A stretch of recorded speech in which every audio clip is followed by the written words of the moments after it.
இரவு பாடகன் ஒருவன் வந்தான், நெஞ்சில் 2 பாடல்கள் கொண்டு வந்தான். காத்திருப்பாள் என்ற தேவதைக்கு தென்றல் காற்றினிலே ஒன்றை தூதுவிட்டான்.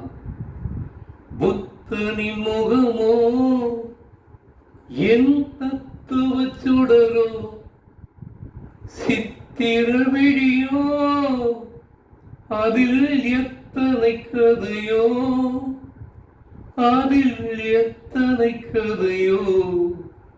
ஆரிராரோ ஆரிராரோ ஆரிராரோ ஆரிராரோ ஆரிராரோ ஆரிராரோ.